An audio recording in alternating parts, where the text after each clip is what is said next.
Join us for the 12th episode of the Global Connect webinar series. My name is Mike Kessel. I'm the CEO and president of Cleveland Clinic Canada. I am pleased to be joined by three outstanding individuals. The first one is Jonathan Godown. He's the executive vice president of Fairfax Financial Holdings Limited. Despite his actuarial background, I'm not an actuary, Mike. He's in charge. Oh, that was actuary. I'm not as smart as you think I am. No, you are. And actually, he's in charge of people and culture for Fairfax, if you couldn't tell, and human capital. So we're getting this this webinar off to a fun, fast start. As you will see, we all know each other, and we like to enjoy time together. The second individual is Dr. Khalil Sidgi, who is the medical director of Cleveland Clinic Canada, and he's a respirologist. Say hello, Khalil. Hello. And the last individual is Dr. Talia Varley, who's also a physician. She's our physician lead of our advisory services team, and in her daytime, if you will, she is a family medicine physician with an addictions focus, if you will. Say hi, Talia. Hi, everybody. Great to be here today. So thank you for the many folks joining around the world. I have been told by the fabulous Leah that there are 22 countries represented today, which represent over 4 billion people, the populations of those countries, which is over half the world, essentially, that you represent. So thank you for joining. Really appreciate it. We have three incredibly authentic and real leaders on with us today that I'm looking forward to asking some questions to. So the format here I will rotate around. I will ask questions. And if you have questions in the audience, please don't hesitate to go into the chat room, type your question up, and then we will ask these questions. It will be about 45 minutes of Q&A right now with the panelists, and then we will address all the open questions from the chat room, 15 minutes for the remaining 15 minutes, if you will. I thought I would start with the first question going to Talia. So welcome, Talia. And a personal fact about Talia is she is a PADI certified scuba diver. And she has an artistic side where she sculpts, she paints, and she cartoons. So for those wanting to get a little bit, know about Talia, that's what she does in her free time. So welcome, Talia. And my first question is, we're here to talk today about advisory services and corporate medical directorship programs. My first question is, what is it? What is the corporate medical director program, and what value does it bring to companies? Absolutely. Before I answer that question, I will say one of my upcoming hobbies post-COVID will be to sculpt sandcastles while underwater and scuba diving. And really those two in terms of nice. In terms of what the corporate medical director program is, it's a really exciting part of the Cleveland Clinic, and in particular for us in Canada. And it's because more than ever, companies need to protect the health of their employees as well as their overall organization. Our medical director program is very much a strategic advisory service that is led by Cleveland Clinic Canada chief medical directors and paired with a world-class team of experts. And that team is able to really help companies to reduce organizational risk, improve overall employee health and safety, and drive company performance. Now, Cleveland Clinic is known as a global leader in patient care, research, education, innovation, health tech, and more. And this program is really a way for us to use and leverage that phenomenal history of excellence and quality and service in a way where we can work with large national and global organizations towards that aim of improving employee health, introducing new health tech, managing infectious disease, assessing occupational risks, and more. Thanks, Talia. That's great. So now we are going to move to a man that enjoys sport, that threw a no-hitter in baseball when he was younger, and a man that loves analogies and metaphors. That man is Dr. Khalil Sidgi. So, Khalil, my question to you is not sport related. My question is, when stepping into the medical directorship role of an organization, how do you best come to understand the culture of their business as well as their employees and their needs?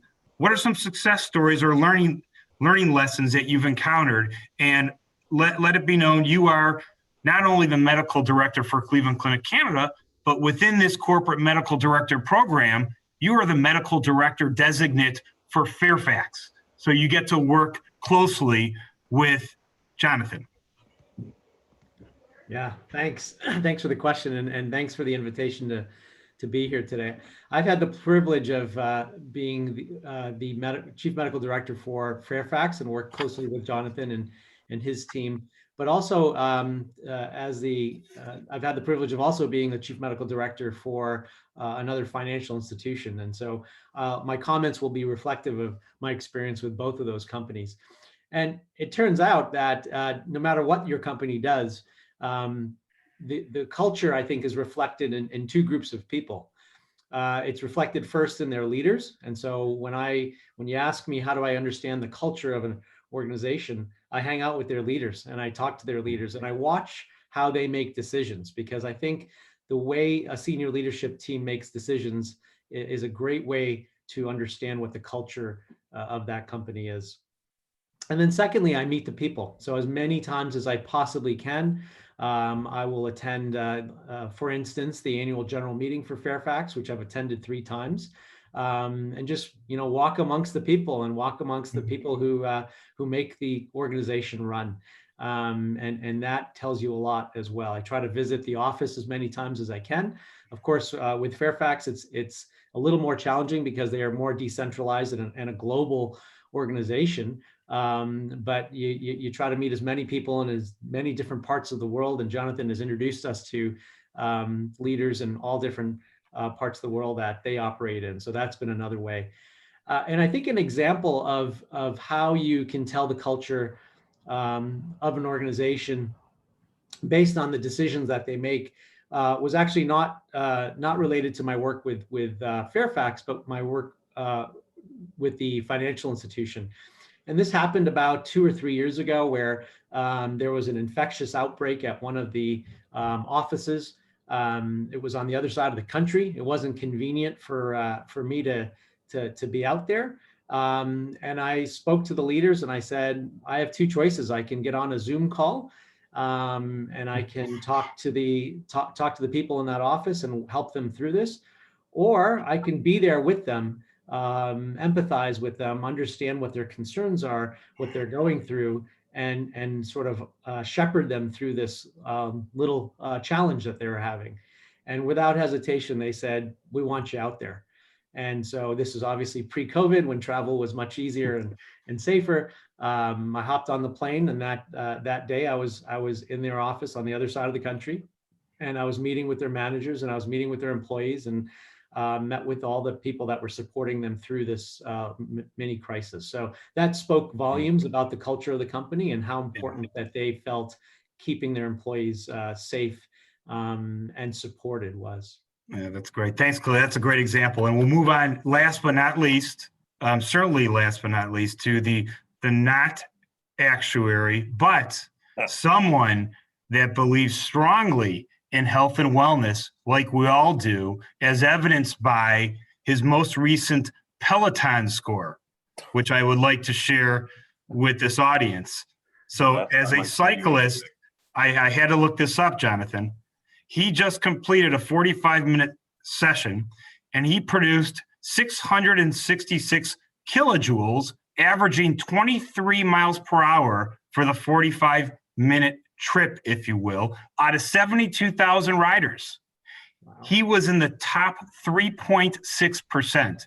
So I think that is amazing. So you do practice what you preach here. And so my question for you, Jonathan, is not related to your fitness and your health. My question is, how did you and your leadership team at Fairfax determined that collaborating with the Cleveland Clinic would be an optimal choice. What made Cleveland Clinic Canada Medical Director program stand out as the right partner to meet your organization's strategic needs? And thanks to you as well for being on this today. Oh, thank you. Hey, by the way, welcome and hello everybody from Des Moines, Iowa. The relationship really started between our leaders, between Prem and Toby years ago. Mm-hmm. And I'll be honest with you, I think we sort of stumbled into it. I think we were one of the first ones that you had this relationship with. And it's, as you know, Mike, you've attended a number of our president's meetings, sort of explaining what the possibilities were of the program. I think what really attracted us to Cleveland Clinic is a number of things. One is, if you're looking for a recognized expert globally, there's nobody better than Cleveland Clinic. The fact that we are very, very decentralized, we're in over 40 countries, 22 companies around the globe, 15,000 people. That made a difference to have a globally recognized name. And also, I think one of the things that makes Fairfax a little unique is our culture. I think everybody likes to think that. We think that as well, but we try and practice what we preach. And, at the top of our list of priorities is our people. Yeah. And if you were to read our guiding principles, you clearly, if you read through it, what it tells you is we really believe in following the goal, right? Do unto others as you would have them do unto you. So that focus on people is just perfectly consistent with Cleveland Clinic. And, the fact that our leaders got to know one another, the fact that, Mike and your team is right down the street from our home office, but yet had the same global reach that we do and the reputation is what started it.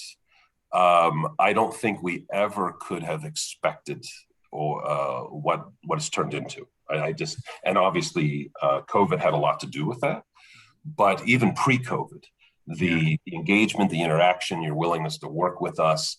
When Mike threatened to release information and numbers about all of us, I came back with, I've got a couple of your quotes.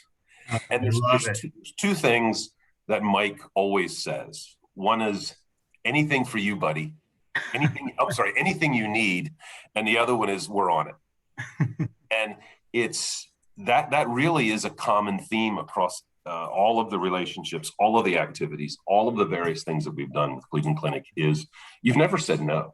Yeah. And I just think the cultures are aligned.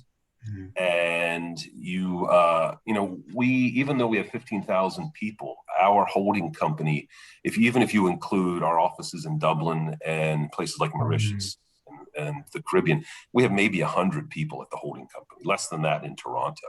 Mm-hmm. So we don't have the staff to support, a large team for this type of thing. Mm-hmm. It was a perfect match, and it's worked beautifully.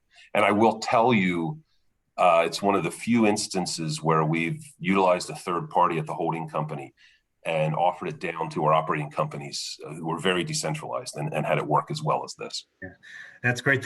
Thanks for sharing that. For the audience, obviously you're finding out that everything today is not scripted. No, it's not. Which I think hopefully makes it more real. So Jonathan, I'm not going to let you off the hook. I'm going to ask you another question. Sure. Once you partner with us, with Cleveland Clinic Canada, what was your approach in disseminating the resources and information to your leadership teams and employees? We often find that buy-in from leadership and identifying individual champions can have optimal impact on how well a resource is utilized within an organizational culture. What strategies did you implement to ensure that the tools that Cleveland Clinic offered were seamlessly and efficiently being used? And how did your collaborators at Cleveland Clinic Canada help you with that integration? That's a mouthful, but you can at times be verbose in a good way. Absolutely. No, it was very clear. Listen, again, I'd said before, we're decentralized and we are extremely decentralized. decentralized, which means each one of our operating companies is run independently, other than certain things like investments and succession planning and all of that. So it makes it even more difficult to spread a program like Cleveland Clinic's CMD across the organization, because communication becomes an issue, right? And so we did a couple of things. One is we utilized you, Mike. If you remember, you and Khalil participated in one of our president's meetings. You came out and you met with all of our CEOs and explained the program and Cleveland Clinic and even some of the offerings that you had at that time pale in comparison to what you're doing now, right? But even back then, a few years ago, it was, here's who we are. If you don't know already, here's the programs we're offering. Here's what we can do for you. And I think the other thing that's important is that you sort of have a point person. You have a gatekeeper that manages the relationship, which is part of my role. So that things are consistent and you know everything that's going on, and quite honestly, so that we don't inundate you with questions or concerns or second opinions coming in from all over the globe. But I think having you get out and meet with the leaders is important. I think being consistent in how you communicate it, but also looking for opportunities. And just because it isn't a program that is already on the piece of paper of offerings that you have, don't let that stop you, because you guys are more than willing to adapt and adjust and create something new if you see an opportunity to help. So. Thanks for the kind words, and let it be known, we are not paying you for this. There's no check in the mail for you. I'm used to that. Yeah, I understand. Thank you for that. I think I'm going to go next to Mr. No-Hitter here. Khalil, how have you seen this program help protect a company's employees, their most important asset? Yeah, great question. Just for clarity, the no-hitter was in Little League and did not even get me a scholarship to university. So let's just put that in perspective. No, I think that a couple things I wanted to start with, and just to piggyback on something Jonathan said. I've been the point person for Fairfax and have been proud to be so. But what Jonathan knows and what I want to emphasize here is that I'm the point of a large iceberg below me. The Cleveland, I have the assets of the Cleveland Clinic that I can draw upon. All 70,000 caregivers around the world, the huge number of experts in every field you can imagine: toxicology, occupational medicine, infectious disease, that I can and often do tap into to help the clients that I serve. And so I'm happy to be the spokesperson, but it's a huge team behind me. In terms of protecting the employees, which is ultimately the number one prime directive for any HR section of an organization, I would describe it as two things. One, there's proactive, and then there's reactive. So proactively, I've been engaged with a number of wellness campaigns throughout the years, even before COVID, when things were a little quieter. We would talk about some of the evidence around things like how much exercise you should get in a week and how that impacts on your mortality. We talk about the evidence behind vaccinations besides COVID vaccinations. We would talk about what to do in the summertime to avoid sun exposure for those people who have employees in the Sun Belt. And then nutrition and mental health issues proactively.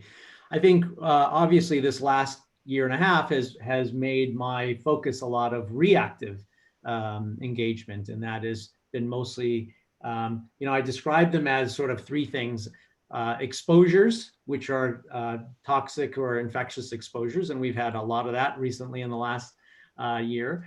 Acts of God, like floods. There was an example when Houston was underwater, and Jonathan called us up and said, one of our affiliates is struggling with their employees because the entire city is underwater, and these folks need some help. And help getting access to care and medications, and we were able to sort through that. So, and then the third thing would be other threats to health. And the example I'll give you from the financial institution was that when there were forest fires on the west end of the country, the air quality was really, really bad at a certain point during those forest fires. And they had employees out there that had underlying lung conditions and other health issues where they shouldn't have been out in that air quality, and they needed guidance on how to manage the health and wellness of those employees. So we were able to help them there. So that's how I would say both proactively and reactively we've been able to support employees. Yeah, that's great, Khalil. Thanks for sharing. And a little birdie told me, and I just want to confirm this. This is just a rumor that for your financial services organization that you also are the medical director designate for, which includes, plus or minus 100,000 people, that the CEO of that organization did a webcast with Chris Hadfield, the Canadian astronaut, historically, and drew, I think, 16,000 viewers of that webcast between the two, if you will. You had done a webcast with the CEO recently and drew over 30,000 viewers, which is that a true story, number one? And do you think that has something to do with the fact that people listen to evidence-based healthcare systems, people listen to physicians and trusted resources to help manage enterprise health risk? Yeah, no disrespect to Chris Hadfield, he's an amazing guy. but I do have that one thing up on him. I had more views than he did on the webcast. Yeah, no, absolutely. I think that there's so much information out there and from so many different sources, and unfortunately, it's impossible for an individual sometimes to decipher what's real, what's not real, what's fake, what's not fake, what's misinformation and potentially harmful. Versus what's evidence-based information. And so I think that one of the advantages that the Cleveland Clinic brings is that, we have a brand to protect, and we have a reputation that's 100 years old that we are very, very proud of. And so the information that we bring forth is evidence-based, is credible, and people know that. Got it. Well said. Thanks. We'll turn to Talia, who is our fearless leader of this service and program, the Corporate Medical Director Program. How do you and your team determine what type of organization aligns best with the CMD program to ensure optimal value add for the potential client? Great question, Mike. And, I think even on this call thus far, you can get a clear sense from what Khalil's describing is that, you can work with one large financial institution, you can work with an organization like Fairfax. There are a lot of topic areas that very much overlap. But there are also a lot of unique impact areas at each organization. And so to that point, really just about any organization aligns with CMD's value proposition. And that's because by virtue of having people, companies are going to have people-related health and safety issues, risk opportunities to address, other types of health-based impact areas. There's so much territory to cover, and some of it's on the map, and some of it's still yet to be discovered. And so a lot of organizations don't always know what they don't know and what those opportunity and risk areas might be. And whether it's a small or a large company, national or international, any industry, whether it's insurance, finance, telecommunications, and beyond, we get really excited to bring our unique team-based and enterprise-based insights to the fore wherever people are really looking to create value at the intersection of health and business. And right now, I think that's very much everybody. Yeah, I think that's well said. And it's interesting. I mean, this program started up in Canada 4 to 5 years ago. And I'll talk about this in a minute. The next question will go to Jonathan, but I want to stay on you for one more question, because it's relevant to pre and post COVID. What did the kind of the healthcare advisory work for CMD look like pre-COVID compared to during and post-COVID? How has Canada, Cleveland Clinic Canada, pivoted throughout these times, pre, during, and post? Yeah, it's such a great question to ask because there are a lot of organizations that, it's often the Cleveland Clinic you didn't know. They had no idea that we partner with, large organizations and other enterprises in this way. And I think one of the most surprising things to folks is that, oh, you did this before COVID? Of just, well, of course, this must have only emerged, in the last year or two, but not really the case. As Khalil's mentioned, Mike, as you've mentioned, we've been doing this work for a number of years.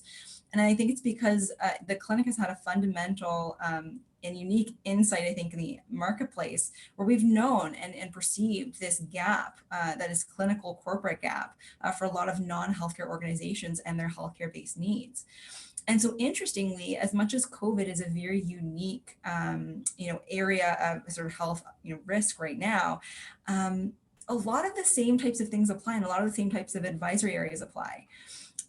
So pre-COVID, we had a broad scope of offering from crisis management to occupational medicine, infectious disease. COVID is one type of infectious disease and outbreak, but there are also other things like TB as an example, to employee sessions in education and travel health and more. And during COVID, we've largely covered many of these same types of areas, but had really incredibly deep work across uniquely COVID verticals. So things like public health, even deeper into mental health and the like. And so some of this is about really, looking at this in a similar way as to the really robust and tailored nature of our offering. But also during COVID, in some ways, it's really grown and stretched the way that we can effectively collaborate and have really huge population level impact at phenomenal organizations. Yeah, that's well said. And I hope you don't mind my brag about you for a second, but how much do backgrounds play a role in this? Meaning you're a clinician, okay, but you also spent time in management consulting. And to my knowledge, we're one of the only physicians practicing medicine while working at a management consulting group, McKinsey, in the country of Canada, with your MPH from Harvard as well. How much does clearly you're an underachiever here. How much does that background and the 20 to 30 people that you recruited to be on this team, how much does that help a Fairfax and a Jonathan there's a clinical speak and there's a corporate speak? How much does that help, that background? Yeah, I'm a little bit biased here, but I'd like to believe that it helps a lot. And it's probably one of the big unlocks to a lot of the value that we're able to create and how we can really effectively engage in the corporate environment.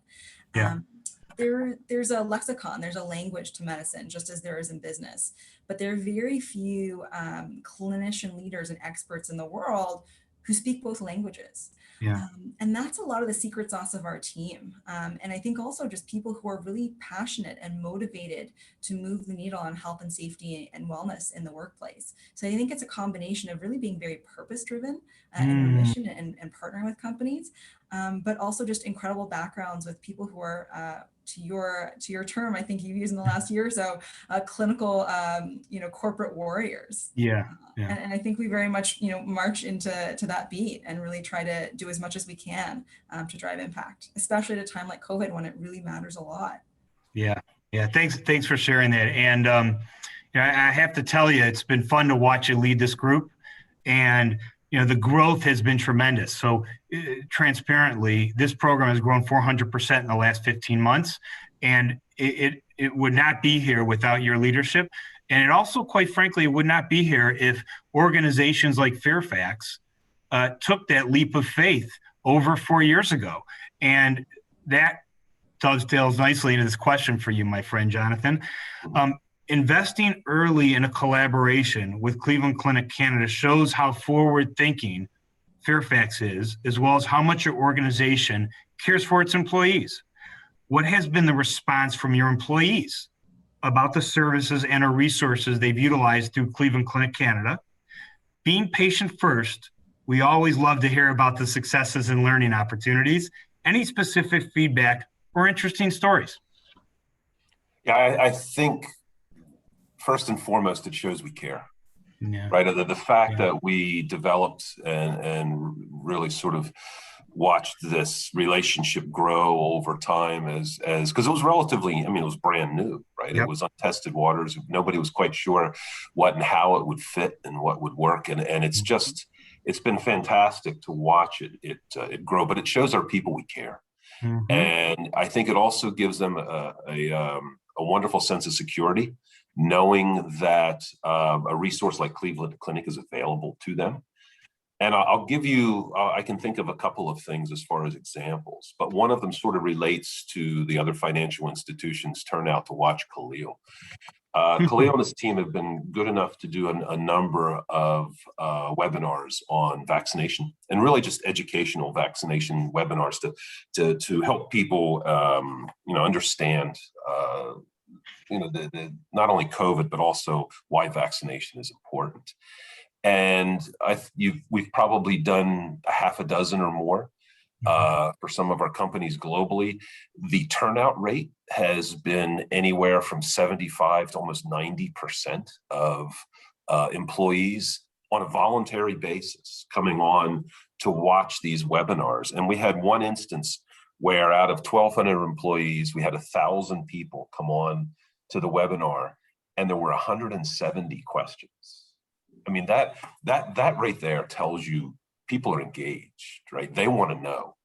And what better resource could we give them than Khalil and his team? So it's worked beautifully. The other thing that has been nice, and this was really one of the first instances of using the program that it got legs, was with the second opinion.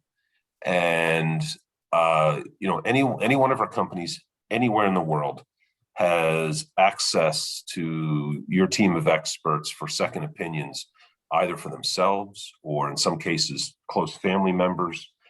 And that means so much, right? Particularly in a time like this, right? People will remember how you treated them when times were tough, and you can either treat them extremely well and they will remember it, or you cannot, and they'll remember that too. And I think that's really, really important. And it's really helped connect us even better with our people.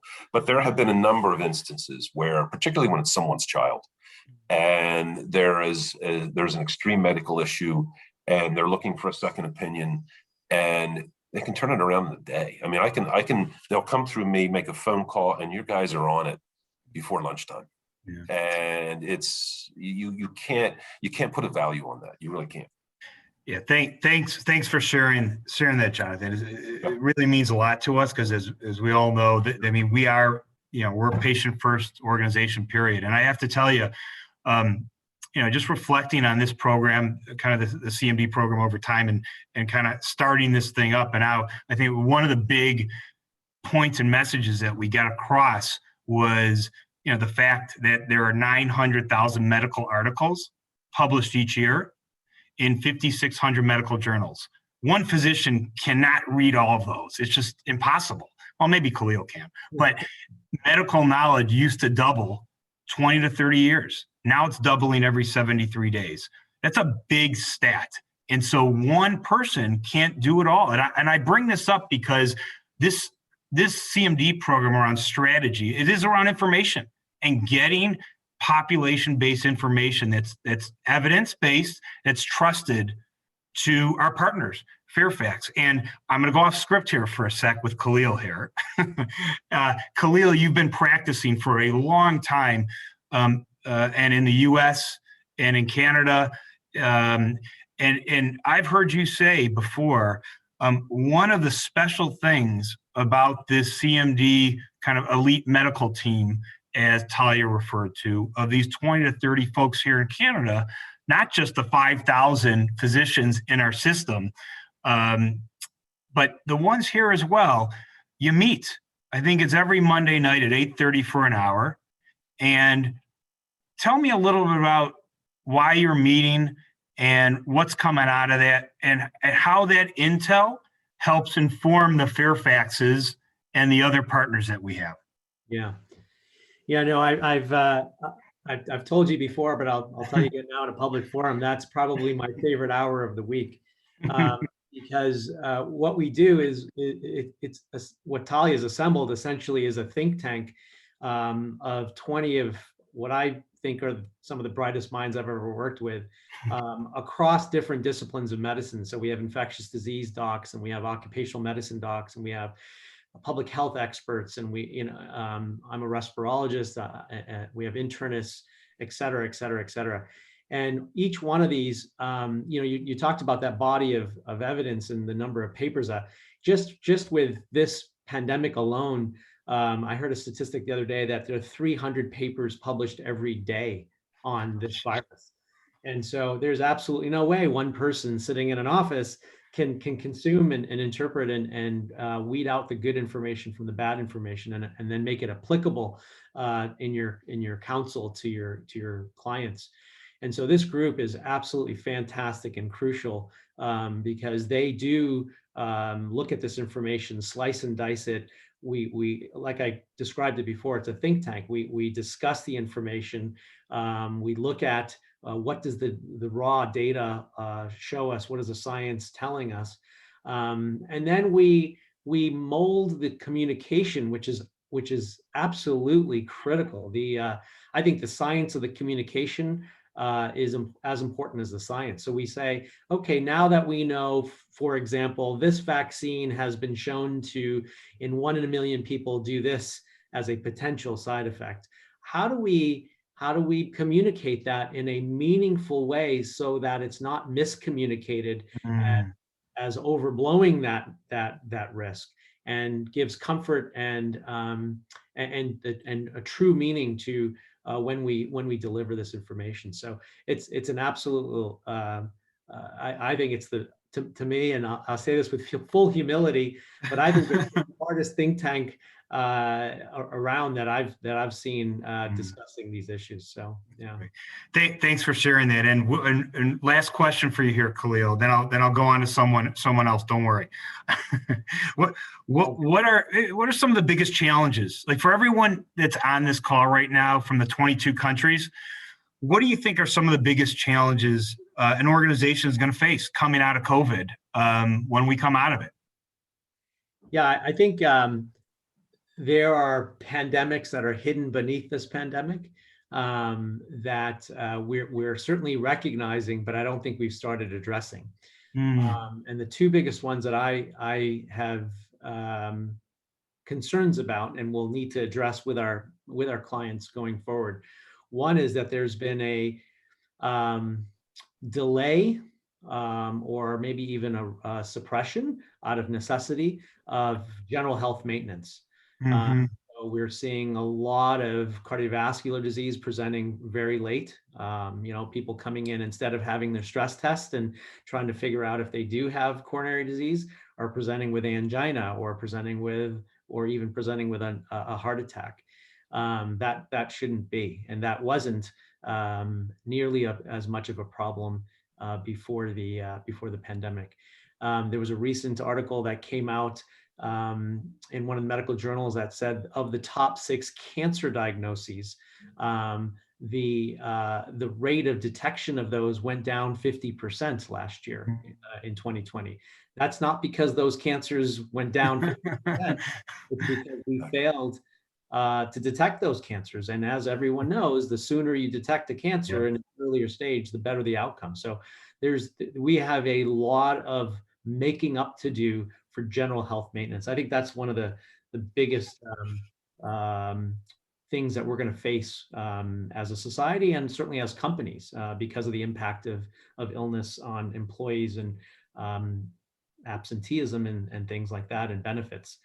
And then the second thing I think that we're going to have to remember is wellness. There's, people are not eating the same as they used to.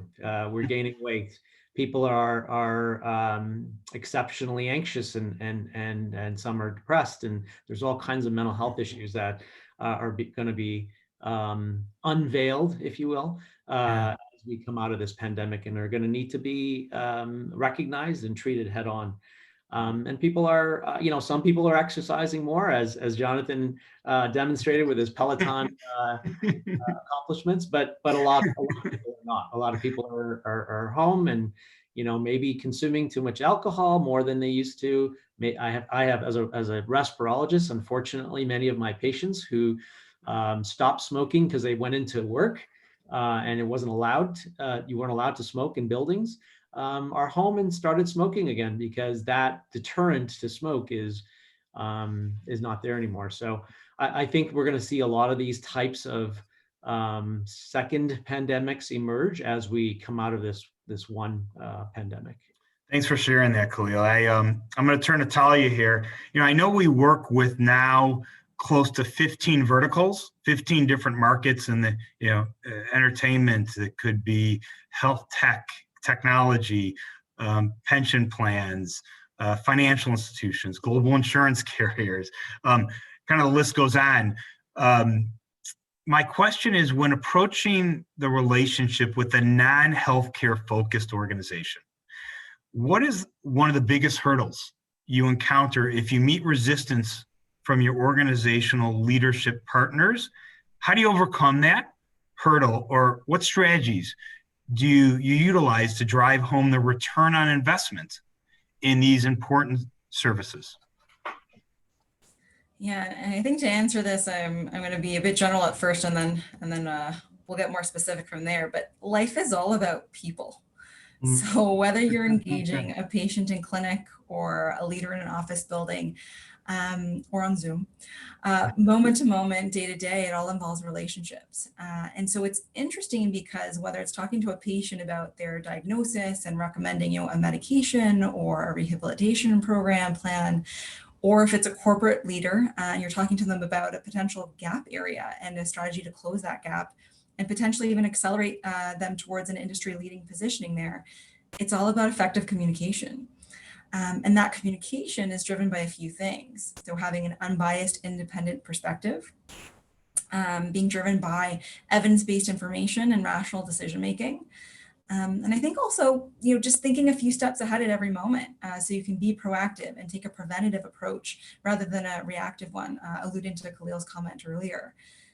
So when there is a hurdle or there is resistance to health-based ideas, I think what we really lean on is those fundamentals. So ultimately, you can't force an initiative on a leader any more than you can force a medication on an unwilling patient. So it's really about trust, effective advisory, helping others to make what you might have determined to be an optimal decision or a tactical or strategic next step, and just being with them to walk through that door. And ensuring that they know that you're there to help them to succeed as a leader, that you're really motivated to help safeguard the organization and optimize the health and safety of their people in and out of the organization. That's great. Thanks so much. As a reminder, we're going to open it up in a few minutes for questions. You could start to use the chat box and submit those questions. Jonathan, so I work for a big company or a medium-sized company. I have people. I've got 200 people in my company.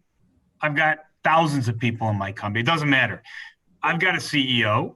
I've got a CFO. I got a chief marketing officer. You get the idea. I got a leadership cohort.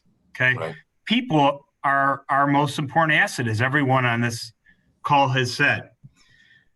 What would you say to an organization that is considering engaging Cleveland Clinic Canada's medical directorship program right now? Why do I need a chief medical director? As you know, these are typically part-time roles, but available all the time, corporate time, if you will. Why do I need to put someone with clinical insights about the human body on my management team? I think if anybody's been listening for the past 45 minutes, they should already know the answer to that question. But it's worked for us. I can't say, as you can tell, I can't say enough good things about this program. I think, and Mike, you remember, I think we struggled at first a little bit, right? We were uncertain about how to use it. I think for the first year, nobody knew we even had it. And then it kind of evolved, right? And it took on a life of its own. And it's, again, for us, it's one of the very few times where we've had a third party relationship at the parent company where it was a demand pull and not a supply push, right? Where there was demand from all of our operating companies for the information, for the support, for the access, and where we don't have to sell it anymore, right? Initially, I think there's a bit of a marketing that has to go on, a communication out to your people so that they understand what the program is and how you can use it. But we did it long before COVID. Thank goodness we did. I cannot imagine now scrambling for information and the correct and accurate information, or the experts to support our people now without having Cleveland Clinic. It's been a game changer for us. It was incredibly helpful pre-COVID. It's been unbelievable through COVID. So I'd tell you, do it, but go into it with an understanding that it's an evolutionary process, because we continue. Khalil had talked about wellness a minute ago, and one of the things we're concerned about is what happens after COVID, right? Not only with remote work and flex time, but also with the wellness of our people and the mental health of our people. So, you start thinking about putting together a program, a wellness program that looks at nutrition and exercise and all of these different things and trying to help people manage through this. Who's the first person, we call? We get a hold of you, right? And your answer, as always, is we're on it.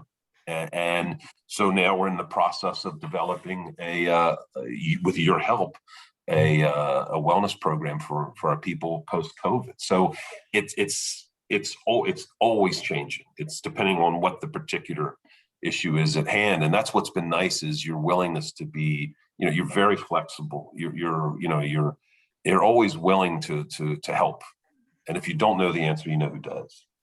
So. It's just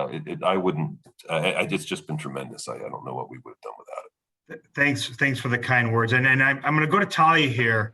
Talia, we talk about this quite a bit around what makes a successful partner with us, right? And one of the big rules that we all have, and we talk to the partner about, is we advise, we don't endorse, right? We don't do that as a teaching hospital, but we do advise, and that's why it's called advisory services.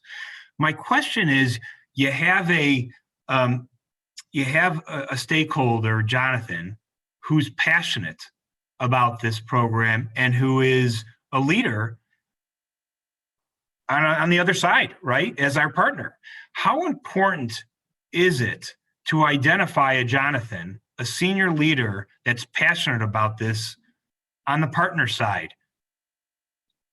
Yeah, I think it's really important. And just like any type of strategy or change management initiative in an organization, you have to have a leader, you have to have a change champion, someone to help to tell that story and communicate to others, what the value proposition of something is and how to really leverage that internally and externally.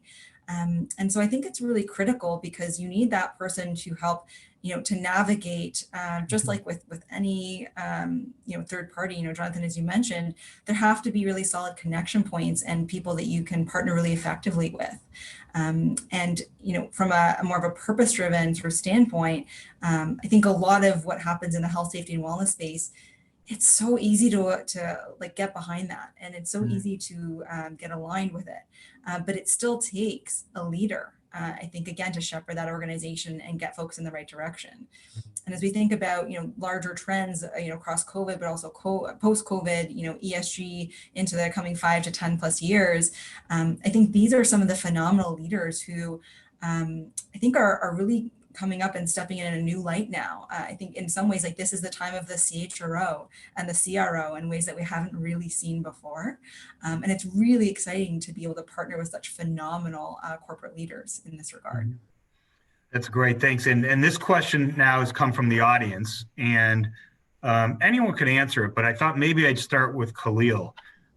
Given you've now been part of the Cleveland Clinic family for over 10 years, and you participated in the medical director program, and we're the first medical director designate for us, now 5 years into this. you've seen change over the 5 years. You also have Cleveland Clinic, of course, in your blood, and you've seen our team grow quickly, our CMD team grow quickly, as well as obviously our presence here in Canada. The question is, what is the future of enterprise health? And I believe the participant, thank you for the question, is asking, of course, about employer health. What is the future of all these companies that are being led by the Jonathans? What's the future of corporate health? Yeah, I think that's a really good question, and I think there's going to be an increased recognition that people spend a good part of their day and therefore a good part of their life engaged with their employer in some shape or form, right? Mm-hmm. So whether it's physically going into an office, whether it's being connected through virtual networks, whatever the case may be, you are partnered with your employer for a big chunk of your life, and therefore the separation of my health is done on my personal time, and my health is my personal purview, and I don't have any other ways of getting support for that. I think that notion is over. I think that we are at a time where employers and employees have to engage in thinking about their health and well-being. And there are so many new ways of doing that nowadays without physically having to go to a doctor's office, right? You can engage with an organization like the Cleveland Clinic, and we can teach you how to make sure that you have your finger on the pulse of the health of your employees and your employee base, and what are signs and symptoms of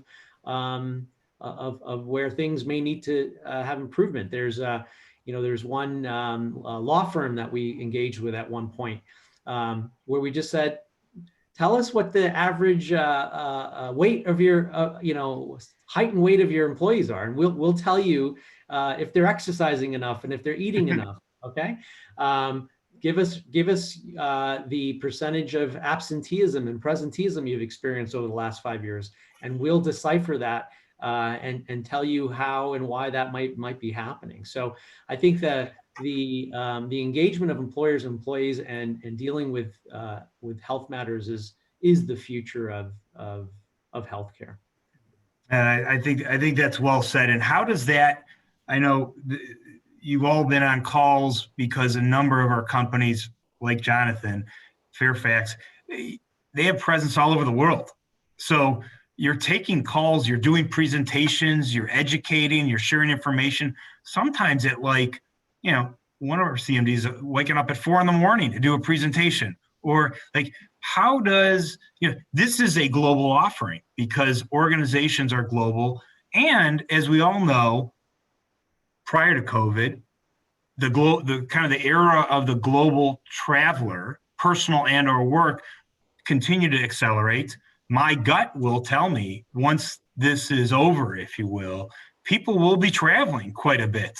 So my question is for anyone on the panel, how do you deal with these global intricacies due to, quite frankly, the employer needs? Talia, is that a you question?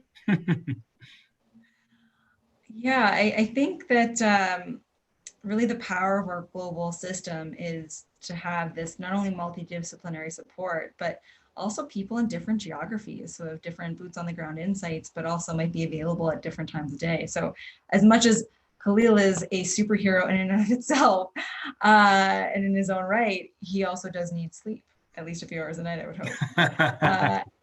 But you know what? Companies don't sleep, right? Especially when companies are global. And to Mike, your earlier point on the volume and the massive amount of information coming out on an absolutely ongoing basis, At the same time, that's what happens in companies. It's not clinical information, but it's business information and processes and knowledge and things that you need to respond to. And so I think we have moved beyond a world where you can have, effectively like really one CMO for a global organization who can always be available at the drop of a hat or with the exact insights that you need at that moment from an infectious disease doctor, but also be a psychiatrist at the same time. So I think it really just speaks to the fact that the model going forward is more of a systems-based approach, and it's one that we've believed in for a very long time. Yeah, that's helpful. Jonathan, I know you've been listening to this piece. Like, as a partner of ours, how do you digest this? And, we all know the corporate world flies. It moves fast. And when you ask a question, you don't want to wait, days, weeks for an answer. Like, yeah, exactly. So, and we don't listen up. Yeah. I think COVID has done a lot of things, obviously, over the past year and a half. It's been an absolutely horrific situation. But I do think there's a number of positives that will come out of it. And one of them is that I think people's perspectives and maybe their priorities really have changed. And I think that's going to affect how people travel, how much they travel.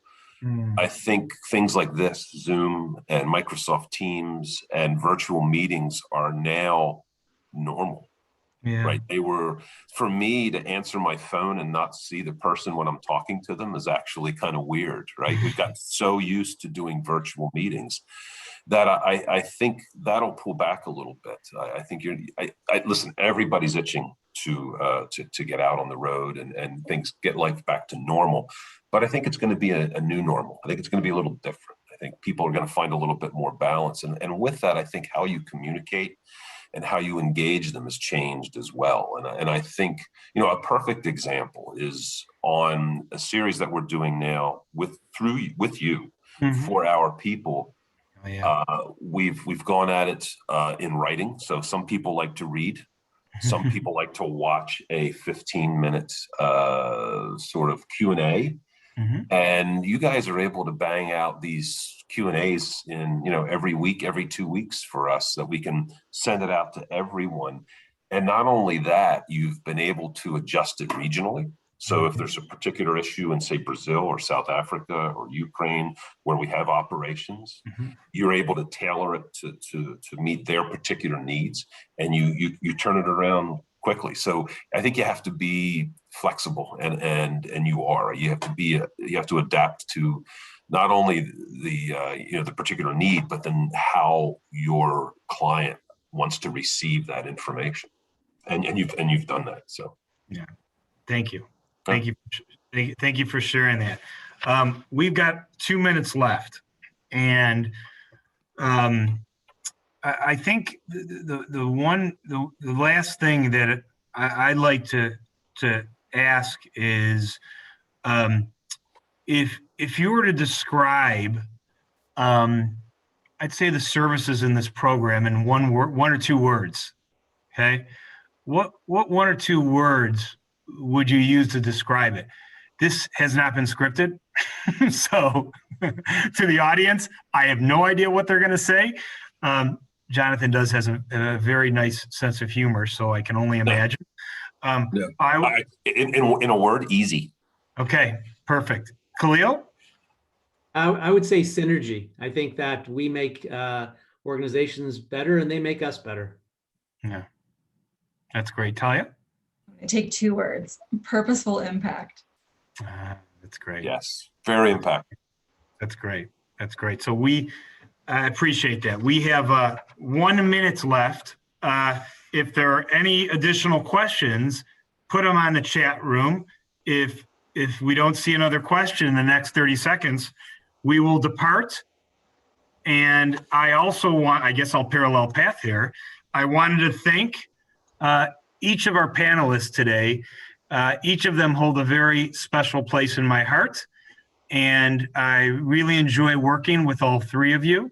And thanks for joining today. This was hopefully educational, and we just got to thank you. So thank you, and you're very welcome, Ricardo. I appreciate everyone joining from the 22 countries that represent 4 billion people. Signing out. Take care, everyone. Thanks, Mike.